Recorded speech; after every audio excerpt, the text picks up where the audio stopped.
Kun san cewa Gwamna Abba Kabiru Yusuf shi ne gwamnan da ya zama gwarzo cikin jerin gwamnonin Najeriya? A makon da ya gabata ne dai Gwamnan Kano Alhaji Abba Kabiru Yusuf jaridar Leadership ta zaɓe shi a matsayin gwamnan da ya fi kowanne gudanar da ayyukan ci gaba a shekarar 2024.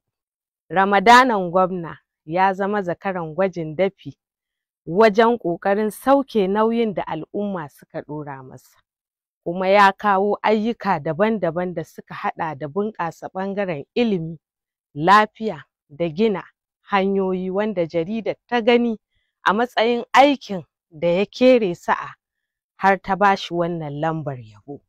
Taro ne dai da aka yi shi a Abuja, kuma manyan jami'an gwamnatin Kano sun halarta don shaida yadda ya karɓi wannan lambar yabo. Haka a makon da ya gabata, jaridar The Vanguard ita ma ta karrama Gwamna Abba Kabiru Yusuf a matsayin gwamnan da ya fi kowanne jin ƙan al'umma. Idan za a iya tunawa, gwamna ya fitar da maƙudan kuɗaɗe inda ya biya 'yan fansho haƙƙunansu wanda gwamnatin baya da ta gabata ta kasa biyan su.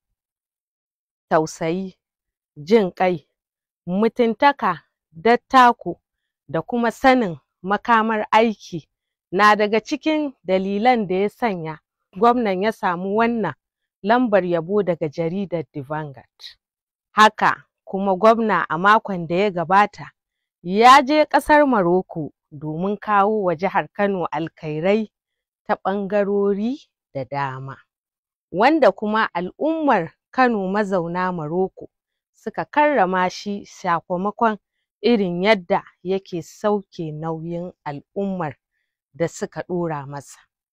Wannan na daga cikin manyan aikace-aikacen da gwamnan Kano Alhaji Abba Kabiru Yusuf ya yi a wannan mako.